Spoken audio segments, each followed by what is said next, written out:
if you're thinking about creating a business around your art, what are the, say, like the first 5 things that you want to consider? Let's dive into it. Guys, good morning, evening, afternoon. This is Arts and Offers, where we talk about that intersection between poetry, art, and business. Joining us so regularly is this man right here. What's going on, man? Hey, Matthias, what have you been up to recently, sir? Not just I've just been working pretty much, just shooting, writing scripts, and writing some poems, and just kind of doing what I could do. I came to a really dope event the other night. It was the end of a 3-day. Yes. I think it's that. Yeah, that's the one. Yeah, we got it back. Yeah. In case you haven't seen. Heck yeah. So this was, what is it? The 6th. It was the 6th. It was the 6th. Yep. And okay, so came and we were able to see the cohort read. And I know you got a lot of the stuff to talk about it as well. But this is the first one, the first cohort out of this location, right? Yes. Yeah. So we had our 6th poetry retreat. Here we had one at several different locations. The Streetlight Guild in Columbus. In the past we've rented out an Airbnb twice. We had one at the previous space we were at. This is the first one at this space. Yeah, heck yeah, man. It was really cool. I mean, I just think that, it was really cool to see the artists that were part of this cohort, because they're also like people that are familiar with, diverses in that, like either they've been part of a cohort before or they've just, they hung around, they've like done stuff here, and then like household the other people that were here reading.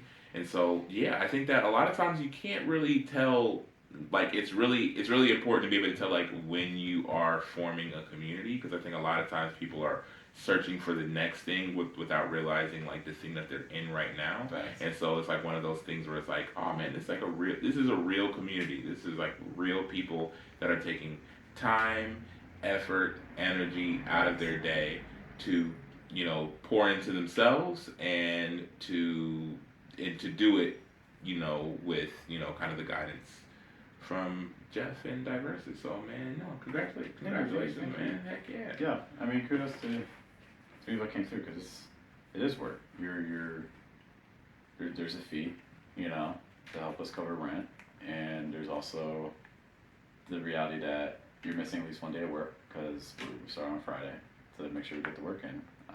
We were small this time, so we were able to do more. Like, they left with probably 4 to 5 drafts of new poems, and each of them got 3 poems workshop, which in a 3-day time frame is insane. Also because for each poem we're basically editing them for about an hour, which is, if anyone's been in a workshop setting, you probably haven't had your own poem workshop for more than an hour before. So that's an intense experience, but it allows you to get into a level of depth that can be challenging to reach if you only have like 20 minutes to look at a piece. Right? Yeah. And it's like, I think that's an intensive workspace, especially around your own art, right? So it's like a lot of time, it's really hard for a lot of people, I would say, me included, like when I first started, to be like, hey, this is this poem that I wrote that I am really passionate about and I really like, and let's see everybody tell me what's wrong with it for an hour. And so, which is all just to say that there's like a level, when we're talking about community, part of community is trust, right? And so like you have these people that they've went through this process with you before. They know what they're getting into, and they're not only they're going into it, but they're going into it and they're like excited about the potential on the other side of it. So yeah, no, I mean, I just think it's really cool because it's like, not a lot of people can create a space like that for people that are like really trying to push themselves in this craft and trying to create things around the work. Because again, that's another big thing, because it's like they're going in with the understanding of like there is something larger on the outside of me just working on my poems. It's like me working on my poems for a purpose. What are my poems doing in the world? What are my poems doing for me in the world? So yeah, no, congratulations, man. Kudos on, a really good cohort, some really good poems, and I'm really excited to see kind of what they do. Facts. Yeah. The family of poets who's gone through the retreat is growing, which is great. I'd like to, we're slowly marching towards 10. I'd like to kind of do a celebration event just for people who've attended before. I'm also thinking about organizing a retreat that's not focused on the craft side of things, but actually on the kind of like what I want to talk about today. Like if you want to design an actual offer to give to the world, what does that actually look like? And I think just to kind of enter into that discussion last night, so we had a Poet Business Institute workshop last night about that very aim, about, you know, if you want to take your art and design an offer around it, what does that look like? Yeah. And so one of our cohort members actually came through, and so we really focused in on her. And I kind of want to walk through the same steps that I went through with her, because I think there's could be something that's of value to you too if you're thinking about doing this. And so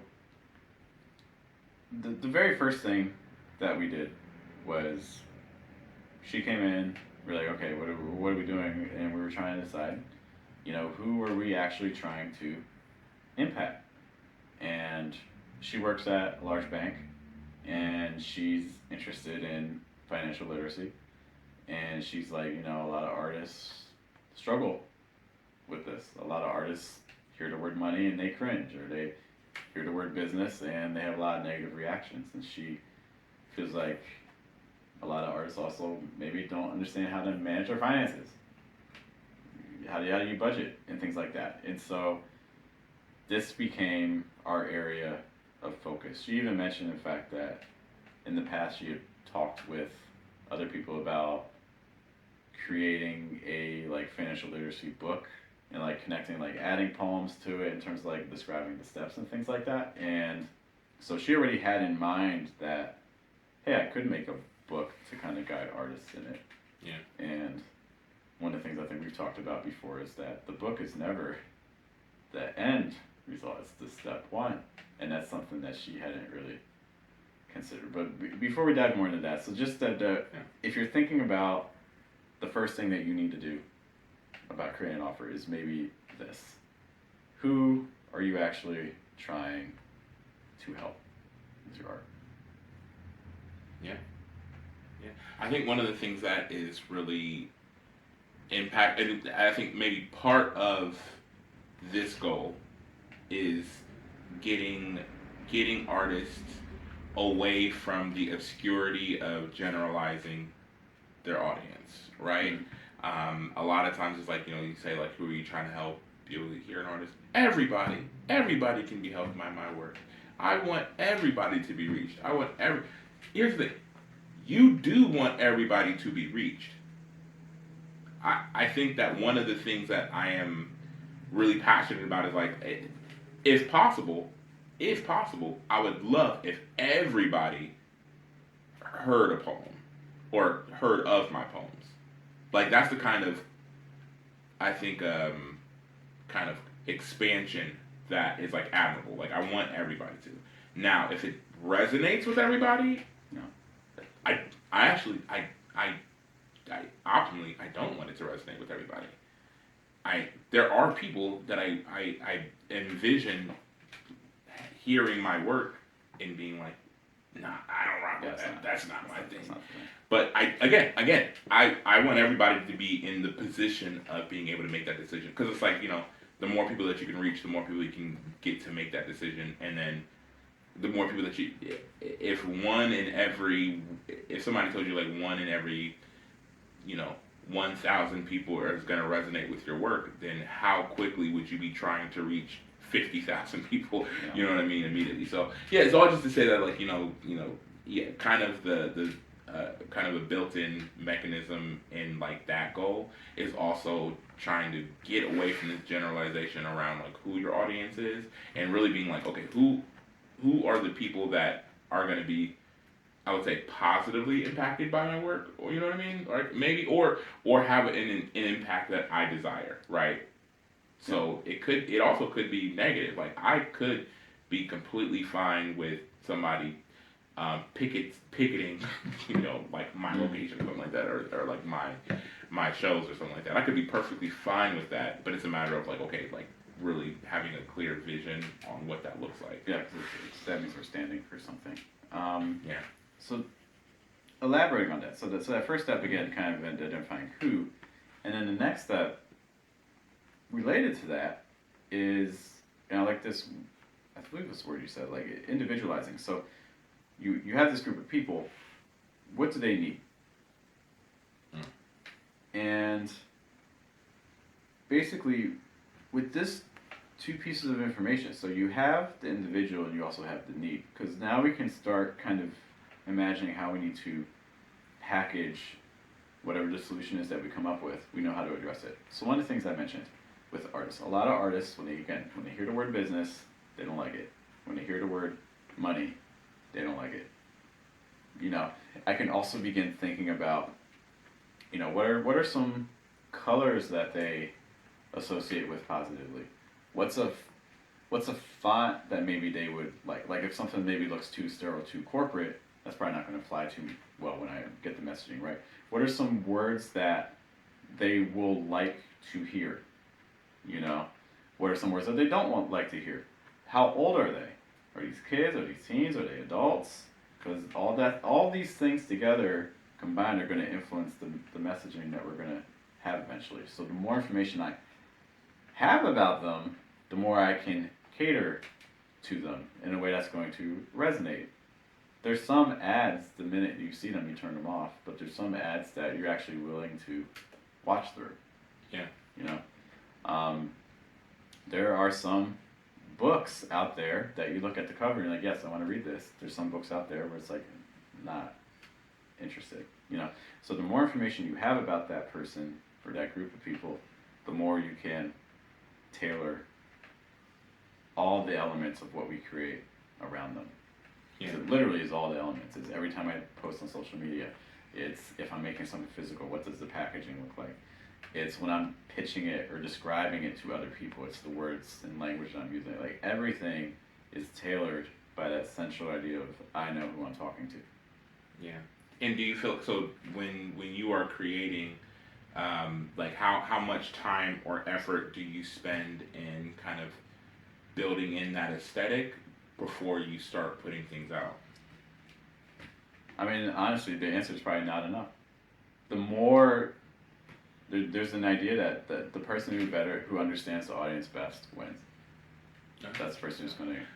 And I wanted to compliment you also. So like I was talking to Ajane last night, and I was just like, I think that like one of the things that you do really well is like, I think you kind of you're really good at establishing and standing on a culture around the things that you're talking about. So it's not even just kind of creating a space, but also creating like a culture and mentality around the things that you're like advocating for. And there was one that you put up recently, maybe yesterday, the day before, but it was essentially like, I regret to inform you that you can't regret to inform me. And that, I think, is something that is a very, it's a jarring, because it's like, it's witty, you know what I mean? Mm-hmm. So it's like, it gets you there. But then it's like jarring, because it's like, you know, so many times, like, we are on the other end of expectation of somebody else. And so this idea that you're communicating culture-wise. So like you're not even just communicating, you know, marching orders. You're not saying, hey, don't submit to this because you could just create something on your own. You're not saying like you're not saying something like that, but you're saying that like, hey, like as an artist, like you can't regret to inform me because like I'm not in that mechanism. And like I think that's not even asking you. You don't even have the opportunity. Like essentially, so I'm changing. One of the things that I don't think I've done a good job with the verses is that projection of armor, what we actually stand for. Like I think indirectly, like I think it's flavored everything, but I haven't been as direct with it as I should be. And people need direct messaging. They need to know immediately what it is you're about. And if there's ever any confusion, then people are just going to walk away. So I've decided recently to, you know, draw the line in the sand. Let people know 100%. I need people to know that while personally, you know, I'm much more open to things, from a diversist perspective, there is an enemy, and that enemy is nonprofit, and I'm calling them out, and I'm saying, pick the right button, be careful. Is that the punchline? That's the punchline. We're coming for you. Yeah, but in all honesty, if you're a nonprofit, right now if you're a nonprofit, most likely right now you've not heard of me, and you don't know my name, and you don't know what I'm about, and that's cool. But I need you to know that I am gunning for you, and the job of. But I need the people to know that, like, from now, like, I need people when they know that hear diverse is like, oh, they're the non-nonprofit people. They're the anti-nonprofit. Yeah. Like in art, they're against it. You know. I think that's like and again, I think something like that is a very. It feels. I think a lot of times people are apprehensive to start creating like these kind of enemies, right? Because to them, they think that like having an enemy means that like they're haters, or they're like, oh man, like you just mad that you like no. Like okay, a really good example is like in rap beefs. It's like a lot of rap beefs that we know of. I'm not saying all of them, but a lot of them are like manufactured. But one of the reasons why you manufacture them is because on your end, or on the end of a on like your end as an artist, it's like you want to clearly define what you're not.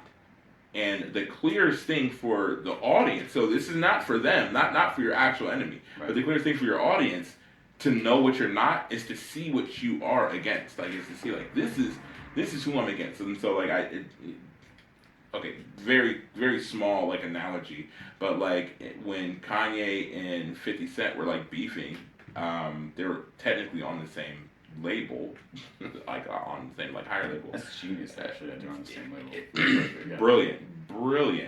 But it was, which is also the reason why I'm like, it wasn't like they weren't beefing like I want you dead. It wasn't that. It was literally like it was to choose the little direction of hip hop going forward, and that's another thing that like is really pivotal about something like that. So it's like hip hop was gangster, we in the club, like it was that. And I think Kanye's brand was like this like more vulnerable, emotional backpacker, I'm into cartoons and stuff like that, kind of direction that. And I'm not saying they both can't thrive or they can't exist, but it's like hip hop was gonna go the prominent version of hip hop, the prominent side of hip hop was gonna go in one direction or the other.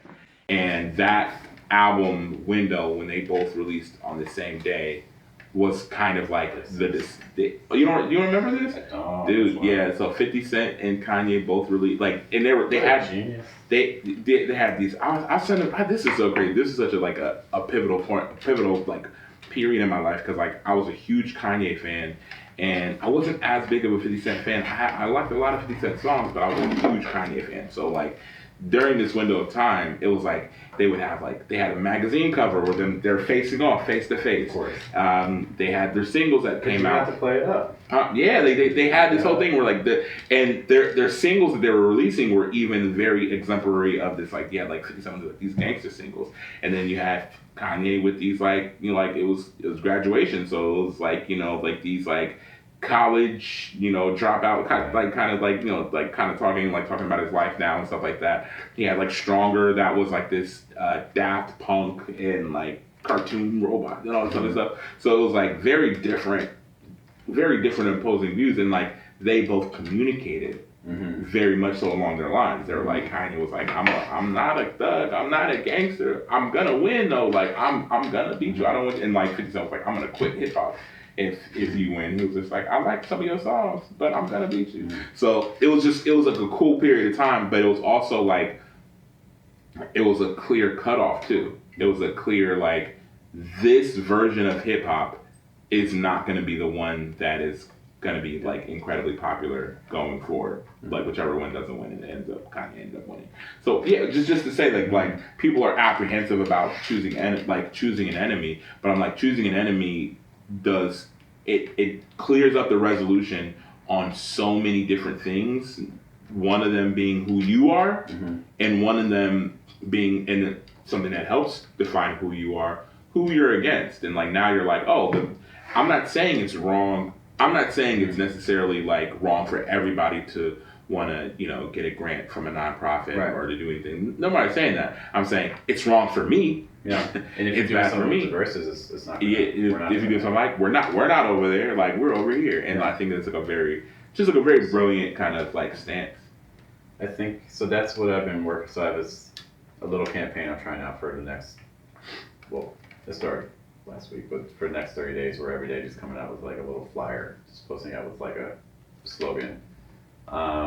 Related to that, like forget to inform you that you can't forget to inform me. Another one was like more do, less donor, things like that. Yeah.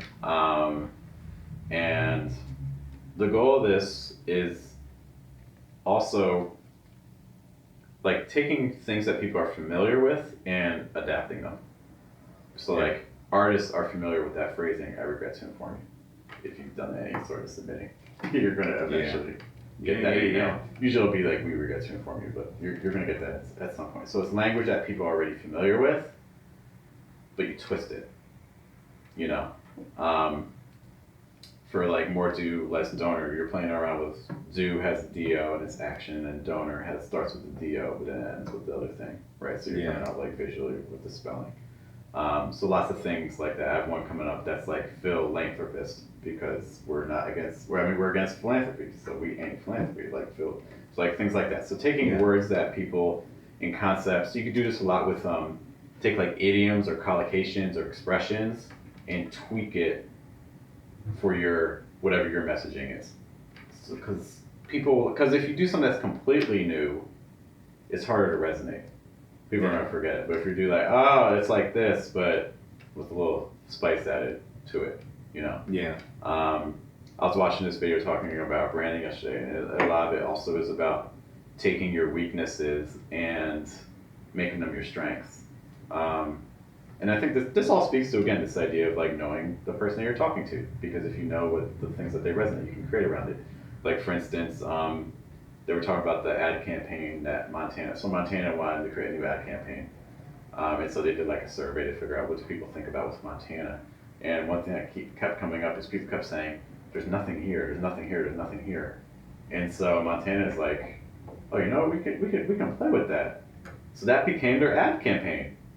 There's nothing here, just mountains, rivers, trees. There's nothing here. But so they took that thing that people associate with being like boring or out of touch or like off the, and they turned it into the thing that, no, you come here because there's nothing here. Yeah. So making that into a strength. So, and that again depends on, you have to know the people you're talking to. Montana is not talking to the people that don't want that stuff. They're talking to the people that want there to be nothing there. Yeah. I'm talking to the people that don't want the philanthropy stuff, the nonprofit stuff, the donation stuff. Yeah, and a lot of people would have gotten that kind of survey and took it as like I need to change, as opposed to I need to rebrand the thought around who I am. Like I like they already were. There's nothing here. Like they already were that. It would be so much harder to midlife crisis the situation and be like, oh, let's get a whole bunch of city stuff and let's get this. It would be so much harder. It would not only be harder, but it would be far more risk involved in that, because it's not genuine. So don't change what you do, change what you think about what you do. Yeah. It's still change, but it's just on a different level. It's your advantage, it's not your weakness. Yeah. So all that to say, you can see the campaign I'm running on our social pages, Instagram, Facebook, and things. But thank you, I appreciate it. Of course, the kind words on that.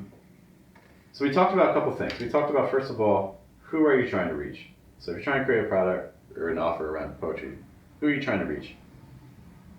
Individualizing them, get as much information as you can about them. The more information, you can't have too much. The more information you get, the more you can tailor everything else. So if there's any stage to really spend a lot of time, this is the stage. This is it. You don't have to pull the trigger too soon. Do lots. anytime like big businesses like that, they always do surveys. They do massive surveys. They're surveying thousands and thousands and thousands of people to get results. You can't spend too much time on this. Yeah. Yeah. So it's okay to go slow. After that, and you've seen them, the people that you're trying to target, you can identify what's the pain point that's common for them that you feel like you can create a solution for incorporating your art. So that's the next thing. What can you actually create? In the case of the discussion I had yesterday, we were talking about, okay, so yeah, I mean, you can create a book, but maybe the book is, again, just step one. We could, in theory, create, entire academy around it, long term. But what we decided on, that can be big picture, but, she works a full-time job. She's got kids who are having kids, and there's a lot happening in her life. So it's like, all right, what's something realistic that we can actually do? Because she's like, all right, this is really a need for them. And one of the things that she mentioned was she attended a webinar that was hosted by a nonprofit organization that was talking about financial stuff for artists. That was held quarterly. And she attended it, and she's like, she was not satisfied. she was not happy with the delivery. She was like, I could do better than this. And this thing's only meeting quarterly. So we have a problem, right? So she's working, so she can't commit to a massive product offer and design and things like that. It would take too much time. But she wants to start moving in that direction, so eventually she could replace her job. So what do we do? What we decided on to start is, let's create a weekly webinar for free. Because the goal right now is to get people to, when they think of us, they think of what we do. So when they think of my name, they think of me as the art financial literacy lady, right? So this webinar, instead of being held quarterly, is held weekly. And it's only like a 30-minute call. And there's lots of ways you could approach it. You could approach it as every week it's the same information, so then new people just come and get it, but it's the same information, so that minimizes your planning. It could be module based, so it's like we come up with 5, so like some months have like 5 weeks in them, so it's like we come up with 5 lessons, and it's like a 5-lesson module. And so every week for 5 weeks we talk about a different topic, right? However you want to set it up, but that way we hold these calls, we bring people in, we teach them about financial literacy. Potentially, if enough people get enough impact from it, they tell other people to join, and more people come in. People start associating us with that. We start improving how we deliver the information to people because we get the reps in a relatively safe environment. It's free, right? So it costs time for people to join, but it's relatively low risk for people to come through, and it gives us a chance to establish our expertise and things like that. So start thinking about, just to go back to this step, at this step we want to think about what can we actually create. And there's like I think like the idea that you would go to like another seminar or like another like space that is like kind of like offering or like kind of like reaching out to you and like they're not really kind of meeting the standards. I think stuff like that is good because it kind of gives you like that experience of like there is something out there, but it's just not meeting somebody like me, my needs. You know what I mean? So you can once you start being able to compare, then you kind of know what else is out there in the field and you know what you can create yourself. But yeah, like kind of being able to meet the need of the people that are seeking things that maybe you are uniquely fit to provide. And like really, I think really kind of leaning into like how unique of a fit that is. Like what are the exact things that are about you that is the reason why somebody would choose you over somebody else, and like how can I exploit that to, and like I mean I do mean that, like how can I exploit that to the greatest degree, right? And you know it's not like in a negative way, but like okay, if I am the only person that has ever done a poem at a regional Olympics, it's like nobody else has done that before. What lessons can I, pull from that might help, somebody else that I can build things around. And I also like this idea of kind of, I was listening to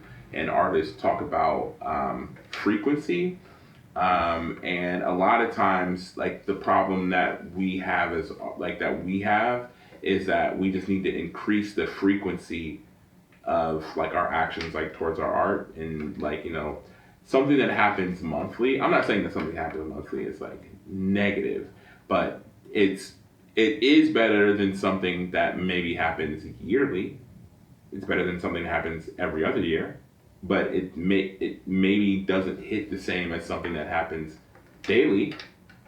You know what I mean? Like, and if you have the capacity, so it's just like, whatever kind of frequency that you can increase things to that is sustainable and is still, advocating for growth around, like, whatever your offer is. It's, it's going to be positive. And then also just this idea that, the thing that you're always after isn't always money, like, right now, you know what I mean? Just this idea that it's like, okay, well, hold on, like, for this, making it free kind of transitions this thought of, like, okay, everybody has to pay, whereas, like, now it's like, no, the payment is you getting assistance with, like, this. But the thing that's really happening is you are solidifying your brand. If I would have leaned into, like, I remember when we did, like, the whole cupcake versus brownies thing, if I'm like, if I just made the rest of my poetry career like the cupcakes guy, then, like, I could reasonably probably have, like, a much larger, like, I couldn't book you anymore here. A much larger platform around, and it was weird because, like, that thing grew, like, really weirdly, like, there was, like, events that I had no part in even organizing that were just, like, the only thing that was important is that I was there performing the poems. Like, that was it. Like, people were literally having slam, like, there was 2 slams and there was, like, a separate entire event just around the cupcakes versus brownies, and I was like, it was Zach too, and so it was just crazy because I remember in that window of time being like, this is, like, funny. But I remember being like, I am not the cupcakes guy. I am the guy who wrote a poem about cupcakes. I think we need to do an episode just on this because there's a lot of interesting. Because it's so hard to. It's unfortunate because it's not the direction you wanted to take things. Yeah. But there's a lot of valuable lessons in it.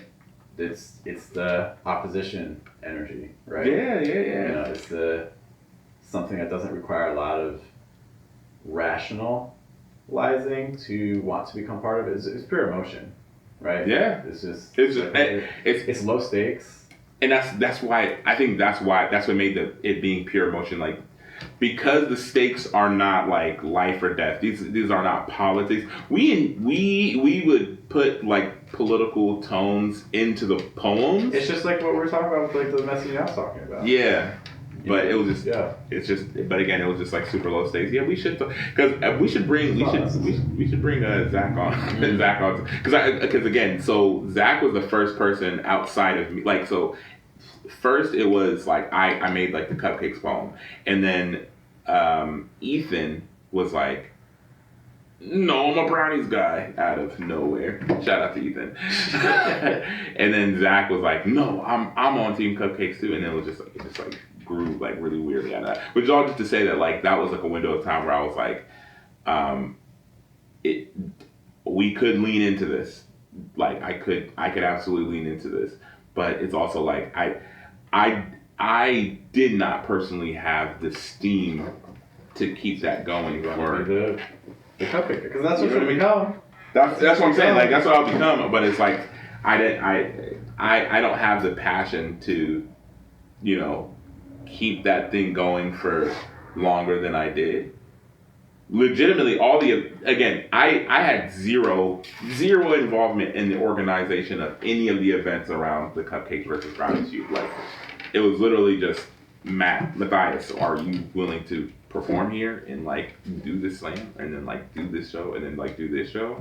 And I was like, cool, but it was also like, I can't beat that guy.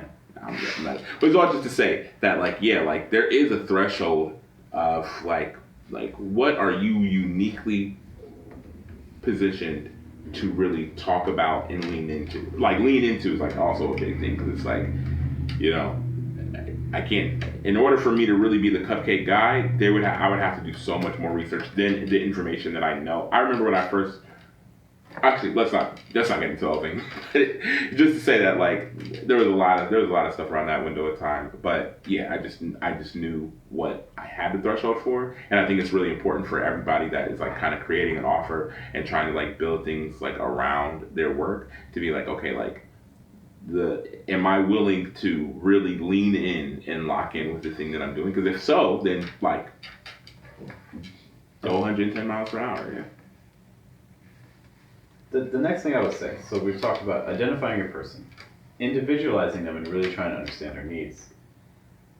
Think about what you can create using art that addresses a pain point of theirs and helping them achieve something that they want. I think the next thing that we want to be thinking about is what's the next step. So for instance, with what I was speaking with, so we do the webinar, but what comes after the webinar? So it can be a way of getting people's contacts. So for instance, like their emails or things like that. It can be, for her, we're like, okay, so we're doing these web calls, but some people may want to go deeper with you. If you just focus just on the web call, they're not going to have any way to do that, because, so you can't. So what's going to happen is they're going to have to go somewhere else to get the additional information that they see. So thinking about what the next step from what you create could be. So it's like if you attend a webinar, maybe also having like a group class that meets once a week that you can tell people about.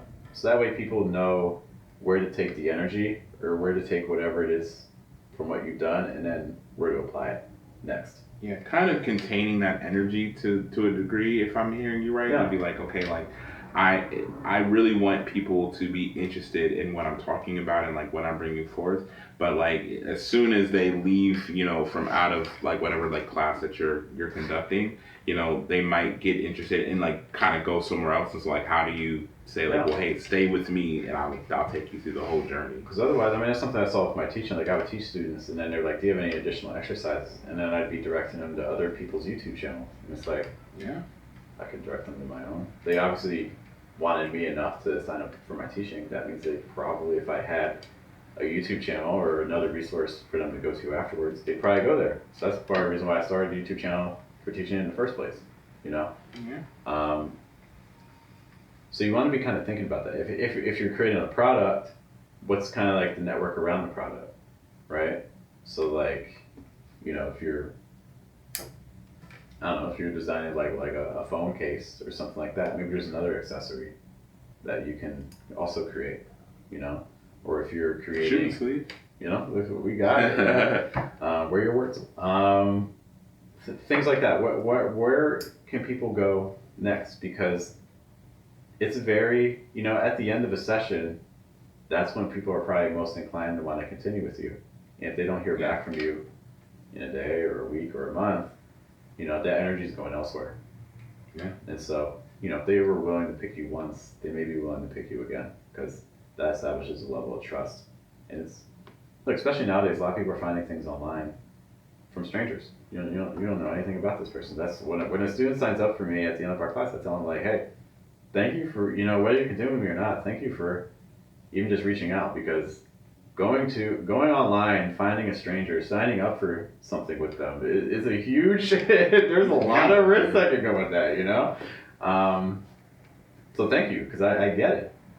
You didn't have to do that, And a lot of times people they're willing to put that kind of like trust and openness like out, let's say in a 6-month period, like 2 or 3 times. Like they're gonna like to see what they get in return, and then they might even like they might kind of carry off and like not even worry about this anymore. So you also kind of have like a very short window of time to really be able to capture, because a lot of times people that are coming along to you at this part in their journey they're at a boiling point somewhere in their life that makes them like, I really need to do this right now. Like it's not.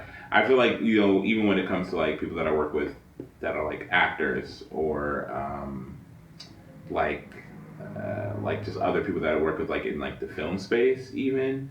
A lot of times like because we're working primarily with like local artists, right? So we're working with artists that are, you know, they have other things going on in their lives for sure. Like I have people that are like, you know, they got full time jobs, right. They got kids, they got all this other stuff going on. So like them reaching out and trying to, you know, like collaborate and do something with me is like they might only have like one or two opportunities to really not necessarily do anything, but to get interested in something for and like dedicate yourself to it. You know what I mean?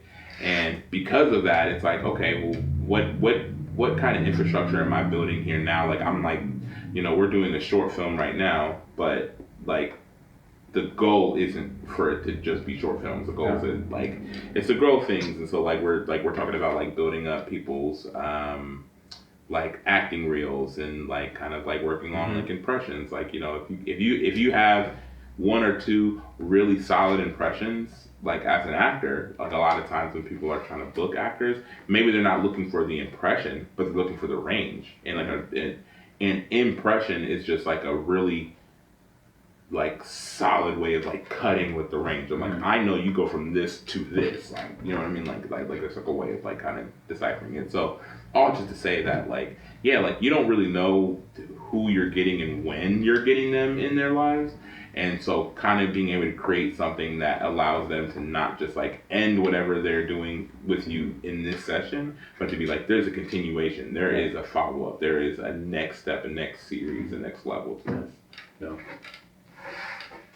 The final thing I want to say that I feel like these previous tests have been very kind of like logical, like do this, then do this, then do this, then do this. You can kind of follow that path and end up with something you can create. This last thing is more of a consideration about the thing you actually create, and it's the difference between a service and an offer. So a service is, for instance, if you're doing a webinar is kind of like a service. It's something. It's the sense of like something that's recurring. Generally, it's something that you show up for, or that you hire someone to show up for on a regular basis, and it's generally like continuing at least for a period of time. Yeah. An offer is something that you give kind of once, and then it's like self-sustaining. Like if you create like a book is kind of like an offer. If you make a video course, the video course is like an offer. You want to be thinking about this. I would say, as someone who's made both, if you can build around an offer, in some ways that's easier, because if you create a service, the service is bound to your time. Yeah. Or if you hire it out, then it's bound to that person's time. And as great as you are, you can only be in one spot at once. And so you're automatically somewhat limited just by you being you. Whereas an offer is something that can extend far beyond your reach. Yeah. Like if I make pens, I can make 1,000 pens in a day and then go to bed, and those pens can be selling at any moment. Right? Yeah. I don't need to be there. Doesn't matter. Yeah. Your greatest bottleneck is going to be you. At some point in a business, you're going to be the thing that limits your growth. This is why it's also important, we didn't talk about today, but like building teams, it's hard to do it on your own. It's much easier if you get other people to work with you. So if I had a sixth step, I would probably say, have a team, which is very hypocritical because I don't, you know, Matthias joins me on these podcasts, which is great, but, and I have some people help me with like little stuff, but like I don't really have like a team, you know, and that is something that can grow you much faster. But I think the big thing to consider is when you're designing your thing, think about, is it something that can be replicated without me involved and that can still succeed, or is it something that I need to be focused on? And if you do create a service, then make sure you price it correctly, because your time is more valuable than you think. And a lot of people go way too cheap. Yeah. Okay, so I had two things, and one is on the teams thing, but like I think another thing when it just comes to like pricing out services, because a lot of times we are pricing out services dependent on like the market around us, around like so many other things, like or our own perception of or our own perception, yeah. And man, I don't know. I'll tell you. So there is this project that I was commissioned to do like a documentary on, and typically like everything that I do is consultation based, and so I don't have price. I don't have like a price list necessarily when it comes to like any of my video work. I had it for like my photography, but I don't. I do photography every now and again nowadays, but mostly it's all video work. But yeah, so like I'm doing this consultation, and like I priced everything with regards to I had to travel for it, and I had to like set up in like different cities, like another like at the time we were doing it, there's two other cities outside of Columbus, and I did all this other stuff, and then I'm looking at like the editing section, and I'm just like, oh, that's like that's just like a built-in thing, and I'm like, no, like no, that's not, because I'm not delivering like just huge, video files. I'm like delivering a documentary, which is like most of the thing that I am doing is whatever I'm doing editing wise. Like, that's going to take longer than every other thing really put together. And I also thought about like, other people's like assessment around time, even because again, there's other people that do documentaries and like they're like, this is what I'm looking at when it comes to like editing and stuff like that. But I'm one of the things that one of the people that booked me to do a documentary like made clear to me too, which is like sucks for them, but like, well, not sucks for them because they're getting a good documentary, so that's not the case. But just like this idea that they're like, the reason that we wanted you specifically on this project is because the thing that you do with like story, like we want a documentary that looks like that. We don't want just clips kind of strung together and kind of like side by side. Like we want a story. We want like something.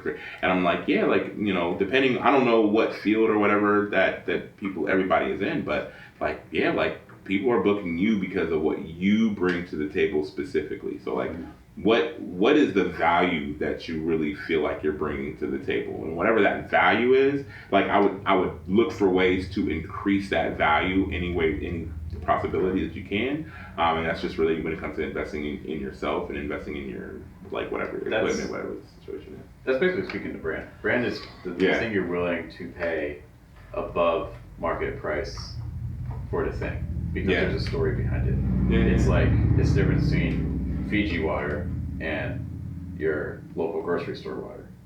It's water. I hate to tell you, but it's just water. But you're paying. Big Fiji, you're gonna have a problem with that. Maybe little Fiji too. You're paying for brand. You're paying because of the story that you associate with the thing, and also the story that you co-opt yourself into. Yeah. But it's the same product, and that's why things that don't have a strong brand have to go lower in price.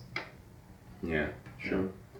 And then secondary to that, and I know, like you said, if you had a sixth thing, just talking about the team, because I was actually talking about this with an artist I was like shooting with a little bit earlier today. Y'all don't know this, but I was like late coming here today, and I shouldn't have told you, but now I told you.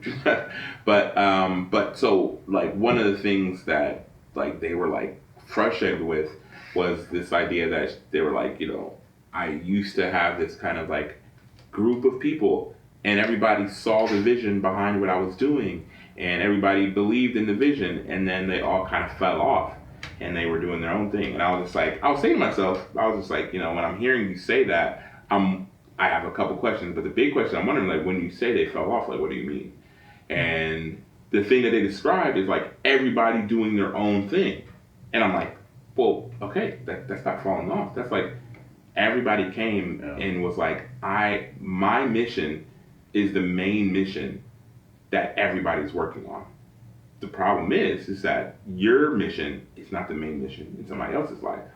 And being able to decipher, like, again, when you're creating a team, because like I think that like, I think that whenever I'm, because I wouldn't even say I have necessarily a team. I technically Ajane to a degree, but even Ajane is like she's working on things that I'm not like working on. You know what I mean? Or I get maybe it's the other way around. Like I'm working on things. We both are like, but like I'm like the greater thrust of the things that I want to do as far as film are not solely interconnected with like what Ajane is doing. So it's all just to say that like with that, it's like there is a difference between somebody working with you and somebody seeing the vision and believing in the vision and wanting to like move with that purpose. And I think a lot of times like we're trying to put together people that are like, you know, everybody have like, but it's like everybody should, if everybody that is around you should, it's going to get really either draining, monotonous, or really not productive if you are a person that has like a dream and a goal and something that you're really hunting after, and like the person that is collaborating with you like does not, you know what I mean? But it's just like, is there a way for our dreams to have a resonance where it's like you building? So again, I would even say like something like me and Ajane, like me and Ajane, I work primarily, the main thrust of the stuff that I do on a day-to-day is like film. And Ajane, the main thrust of what Ajane does on a day-to-day is like poetry. And I do poetry like still, but like the main thrust of what I'm doing is like film. But this idea that like the thing that we do together is a poetry film, it's like, yeah, like that is like okay, like there is, if we were not married, like there would still be this like, okay, I really want to push this thing out into the world, and she really wants to push this thing out in the world, but we're able to do this on the same bandwidth. And I think that when you're creating a team, I don't know what everybody's like thing is, what everybody wants to do, but when you're creating a team, trying to make sure that like the thing that you're doing as like your team is like, it's also lifting up everybody else's like goals and aspirations, because I'm like, that I think is gonna would end up being like, oh, like this is like the thing that everybody can like march behind long term. It's kind of like the Power Rangers. I'm not gonna get into the Power Rangers analogy, but I think speaking to that, like that filmmaker you're talking to, was she paying the people to stay? Like what? Like when you're making a team, like it's like if you're a company, eventually you're gonna get to a point where it's like pay is gonna be a thing. Why do you pay people? You pay people to retain them. You pay people to get the talent, and you pay people to basically, to a degree, kind of put their own, like 100% their own aspirations to the side a little bit, because you're basically saying, hey, you pay me so I can focus on your thing. And your thing might help me get my thing, but as long as you pay me, your thing gets more priority. See, and that's okay. So, and I think when I'm thinking about a team, because I know like, so she's like she's an actor, and like the other person, he is kind of like a filmmaker too, but he's really like an actor. Like if we're just doing kind of like ultra, like hey, like let's work together on this thing, like it's well. So this is kind of the thing. So it's like, let's take for example, Blue in Exile. Like they came down here. They're from California, but Exile is a producer, and Blue is a rapper, right? Which means that like they kind of need each other. Like in order for Blue's work to really get out there, like he needs to be rapping on beats. He needs to be like this. And now mind you, and they've been working together for like 20 years, right? Yeah. Near 20 years. So it's like they've had this kind of relationship where it's like I know the thing that I do and you know the thing that you do. And like they actually it's kind of cool because when they came and performed here, they kind of each knew Blue knew a little bit about production, you know what I mean? Like a tad bit. And then Exile knew a little bit about rapping. Like kind of got on the mic a little bit. And so like they're able to, over the years, they're this partnership. You know what they probably have though? What's that? A contract. So that's what I mean when I say that. Like, I think that it's not and I could be wrong. I could be wrong because I didn't really get into like the business side with it as much. But like between the two of them, it's like they have this like infrastructure where it's like this is their album. This is the thing that they're building up, and it's not necessarily one paying the other one. It's like they are together, and they are like whatever they get paid from, they're both getting paid. And I think that's like, again, it's also, there was a point where neither of them were getting paid, but they were like doing the work to get to where they are now, so they're already getting paid. So it's like, you know, again, when she's describing this space where she was just like, you know, everybody kind of went and did their own thing. It's like, I think one of the things that happens a lot of times is that, again, like we can view our work or the thing that we're doing as like kind of the main attraction to everything. And I think the problem in this case, in my opinion, is that if you are like, I want to be everybody wants to be like actors, it's like there's another component that you're not going to be able to do this without, which is a cameraman, you know, somebody that can operate a camera. Either be it your phone, like it doesn't have to be like a camera. It could be like a phone, it could be anything, but like you have to have somebody that can do that. So if you create a team of just people that want to be in front of the camera, but nobody's willing to do something else, nobody's willing to do this, nobody's willing to do this, it's like things aren't going to work.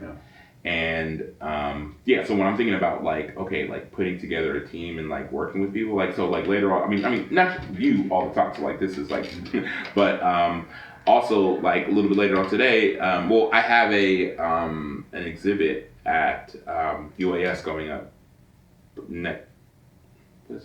next week, and like Ibri, who's like a really dope artist here in Columbus. Me and Ibri has worked on several things. We worked on a film, like my first funded short film together, and that was a funded project. So like, mind you, like there was like money involved in that project, but me and Ibri have done like several collaborations that are not money fronting. They are like, if we want to get projects out into the world, right? And so in doing that, like again, I'm working with TV a little bit later on today, which is like kind of the same thing. Like we want to get like a project out, but we're gonna get EB's like personality and music into a gallery, which is like valuable because like now she has like this space where she can really kind of display her talents in this like kind of really cool like kind of gallery space. But then also it helps me because I'm like, I can put this thing in the gallery, right? So, which is all just to say that I think that there's a utility in being like, even if people aren't, I actually think that you get really a different level of passion if you compose your team of people that are like, you're feeding whatever they need from their, like with their goals. Like if I'm shooting films, it's like one of the Evie's passion is music, and she also needs like music visuals, so that's the thing that I'm helping out with. But she's also a really good like co-director, and she has really good music to audio track and stuff like that. So yeah, it's all just to say that there's like a science behind like really being able to kind of build a really good team and to kind of feed everybody's passions and desires. Because I actually think that like, you know, coming from, I once had a 9-to-5, and I'm not saying I could never have, like, so I'm not saying I could never have a 9-to-5 again in my life. I am saying that like I would try my hardest to never have a 9-to-5, and if I could prevent it, I would want to prevent working with me to be a 9-to-5. Like I want to build things with people, so it's like, you know, I am this component of this structure. You are that component of the structure, and like that the component that you're doing is like the thing that you love and the thing that you like really want to like lean into. Because I also like, as much as I want to like feed into my dreams, I also want to like feed into like people's dreams. When I was a director, when I hired people, my goal was almost to not have them be on my team like a year from now or 2 years from now, because it's the next thing. So it's like, how can I get you closer to your thing? Which on one hand sucks because replacing people is annoying, you know. Very much so. But you have to keep an eye out for that. Yeah. Regardless, hopefully this gives you guys some things to be thinking about if you're really interested in trying to take your business or your art and create a whole life around it. If you have other tips that you feel like we did not touch on, we'd love to hear them. Otherwise, we'll see you in the next edition of Arts and Offers. Thank you guys. Hope you guys have a good day. Have a good night. Good afternoon. Take care, guys.